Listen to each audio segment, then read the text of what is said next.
மேல இருக்கக்கூடிய 2 பேருக்கு தான் நாற்காலியில் உட்கார்ற வாய்ப்பு இருக்கு. கீழ இருக்க 2 பேர் தான் அந்த 2 பேர்ல யாருங்கிற தீர்மானிக்கிற வாய்ப்பு இருக்கு.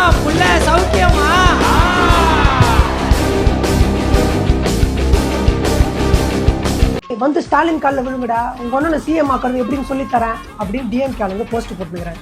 ஏய், நீ வந்து காலில் விழுடா, ஃபர்ஸ்ட் எலெக்ஷன்ல எப்படி 100+ சீட் ஜெயிக்குதுன்னு சொல்லி தரேன். சொந்த தொகுதியிலே முன்னாள் முதலமைச்சரை வச்சு ஊமை குத்து எப்படி குத்துதுன்னு சொல்லி தரேன்.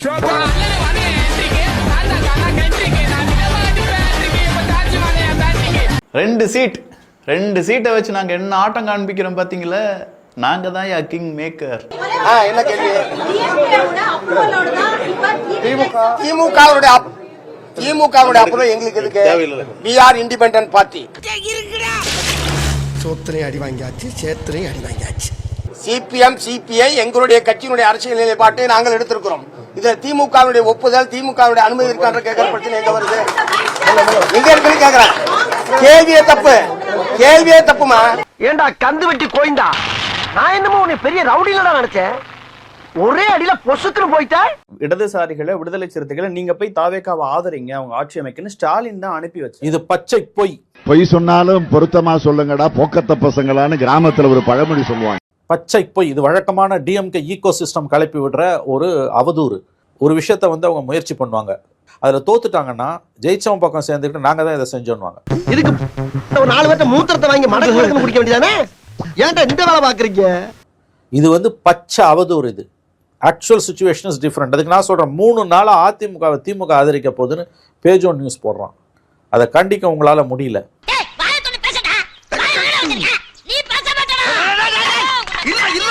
திமுக எம்எல்ஏக்கள் கட்டுப்பட வேண்டும் சொல்லியிருக்காரு. அதனால அந்த முடிவு என்பது எடப்பாடி பழனிசாமியை முதலமைச்சராக்குவதா இருக்கலாம். நிலையான வந்தவர் எடப்பாடி பழனிசாமியோட கூட்டணி வைக்கிறதுக்கு 4 முழ கயிறுல என் வீட்டுல தூக்குல தொங்கிடுவேன்னு ஒருத்தர் சொன்னாரு. அவர் தான் இன்னைக்கு கூட கூட்டிட்டு வந்திருக்காரு கூட்டணிக்கு. அடங்கப்பா இல்ல, இங்க சந்திரன் ஒரு மானஸ் இருந்தா அவன் எங்கேன்னு தேடுற. தயவு செஞ்சு சொல்றேன், 2 கட்சிக்காரங்க தூக்குல தொங்கிருங்க. ஏன்னா இதே இடத்திலே தீ குளிப்பேன் சாவே. எங்க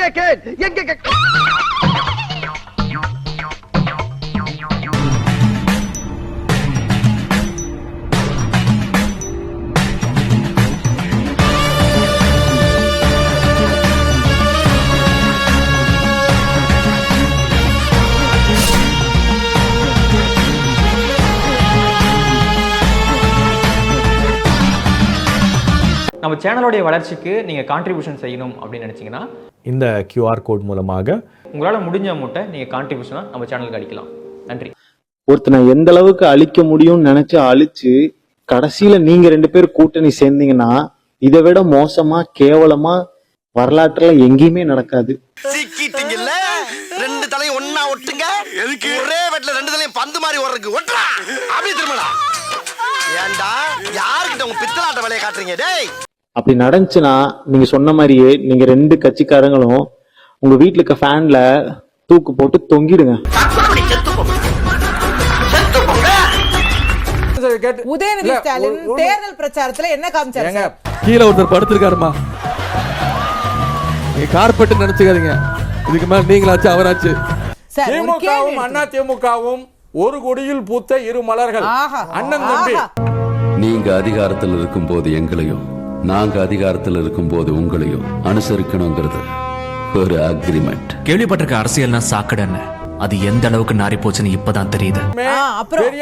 பெரியாரும் அண்ணாவும் தான் அவர்களுடைய கொள்கை தலைவர்கள். சொல்லிருக்கலாமே சார், இது ஒரு 15 நாள் முன்னாடி உதயநிதி ஸ்டாலின் பிரச்சாரத்துல சொல்லிருக்காங்க. ஒன்னு நீ இல்லனா நான் இல்லனா நீ இல்லனா நான், நமக்குள்ள வேற எவனும் நடுவுல வந்துடக்கூடாது. எதிர்கட்சி தலைவர் வராது. ஆமா, என்ன பார்க்க திடீர்னு கட்சி ஆபீஸ்க்கு வந்துட்டீங்க? இங்க பாருங்க, நீங்க 6 வருஷம் முதலமைச்சரா இருந்தீங்க, 600 கோடி ரூபாய் சம்பாதிச்சீங்க. எங்க கட்சி ஜெயிச்சு நான் 7 வருஷம் முதலமைச்சரா இருந்தேன், 700 கோடி ரூபாய் சம்பாதிச்சேன். இப்ப நீங்க மறுபடியும் முதலமைச்சரா இருக்கீங்க, எவ்வளவு வேணாலும் சம்பாதிங்க. ஆனா நான் இப்ப என்ன சொல்றேன்னா, ஒண்ணு நீங்க இருக்கணும், இல்ல நான் இருக்கணும். புதுசா ஒரு சக்தி வந்துடக்கூடாது. இந்த விஜய் வந்ததுனால நமக்கு பொழப்பே போச்சு. நாம வெளியே அடிச்சுக்கிற மாதிரி அடிச்சுக்கிட்டாலும் உள்ள நம்மளுடைய டீலிங் பக்காவா இருக்கணும். அதனால நீ என்ன பண்ற? எஸ்ஓபின்னு போட்டு ஒரு பக்கம் அவனை தடுத்துரு, இன்னொரு பக்கம் அவன் மேல பழி போட்டு நானும் தடுத்துறேன். என்ன ஓகேவா? டீலிங் ஓகேவா? என்னைய சொல்ற?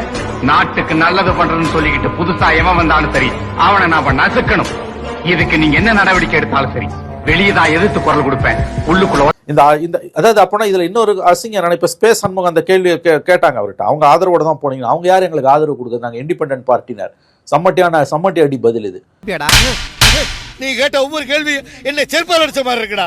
திமுக அதிமுக கூட்டணி வரப்போகுது அப்படின்னு சொல்லி எவனோ பொருளையை கிளப்பி விட்டுட்டான். அதாவது விஜய்க்கு வலதுகரமா இருக்கக்கூடிய ஜெகதீஷ் வச்சிருக்கக்கூடிய அந்த கட்டமைப்பு, அதுல 37,000 சுமார் வாட்ஸ்அப் குரூப் இருக்குது. அதை வச்சவங்க என்ன பண்றாங்கன்னா ஒரு செய்தியை எப்படியா பரப்பணும். எல்லா பக்கத்தும் ஏடிஎம்கே டிஎம்கே சேர்ந்து ஆட்சி அமைக்க போறாங்க. அப்படி ஒன்று யாரும் முயற்சி கூட பண்ணல. ஆனா எப்படி இந்த செய்தி ஓடுது? அது எல்லாமே இந்த ஜெகதீஷ் யாரு, விஜய் அவர்களுடைய லெஃப்ட் ஹேண்டர் கூட ஜெகதீஷ் அனுப்புறான். என்னென்ன சொல்றான் பாருங்க, கம்பி கட்டுற கதையெல்லாம் எடுத்து போடுறாங்க. பெண் அப்படிங்கிறவங்க பொருளை கிளப்பி விட்டாங்க அப்படின்னு சொன்னீங்க பார்த்தீங்களா? பொருளெல்லாம் கிடையாதுங்கிறத புறமண்டையிலேயே வச்சு அடிச்சு இன்னைக்கு சிபிஎம்மினுடைய பொதுச் செயலாளர் எம்ஏ பேபி அவர்கள் சொன்ன போது திமுக எங்ககிட்ட வந்து கேட்டாங்க, அதிமுகவை ஆதரிப்போம், வெளியிலிருந்து ஆதரவு கொடுப்போம், அது எங்களுக்கு முடியாது, பிஜேபி உள்ள வந்துடும், அது எங்களுக்கு சாத்தியமே முடியாது அப்படின்னு சொல்லி தான் இடதுசாரிகள் நாங்க அதை விட்டு தாவேக்காக்கு ஆதரவு கொடுத்தோம் அப்படின்னு சொன்னாரு பாருங்க.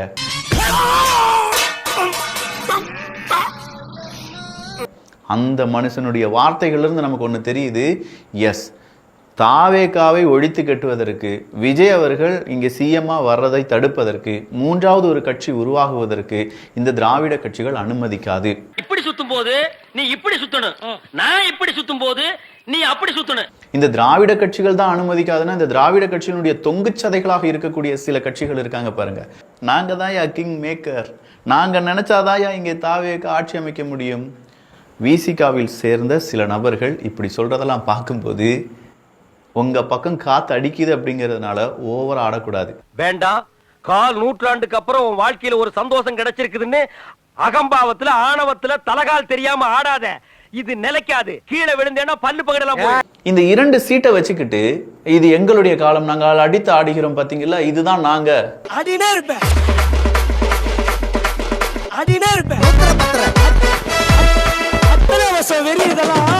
சார், உங்களுக்கு 2 சீட்டு மக்கள் கொடுத்திருக்காங்க. நீங்க நின்ன 8 தொகுதிகளில் 6 தொகுதிகள் தோல்வி. மக்கள் உங்களை நிராகரித்து இருக்கிறார்கள். 2 தொகுதியை வச்சு நான் சிஎம் பதவி கேட்பேன், நான் டெப்யூட்டி சிஎம் பதவி கேட்பேன், அது கொடுத்தாதான் அவனுக்கு நான் ஆதரவு தெரிவிப்பேன். இப்படி ஒரு ஆதரவு வாங்கி தமிழக வெற்றி கழகம் ஆட்சி நடத்தணுமா என்ன? இதை பார்க்கும்போது என்ன தோணுதுன்னா, ஒரு ஆணியும்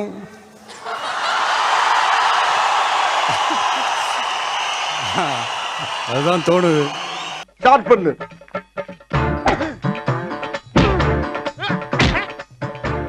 இங்கிட்டு வா. அப்படியா படைக்கலடி மண்டையில மட்டும் அடிச்சிடாத, கொலைகேஸ்ல உள்ள போயிருவேன்.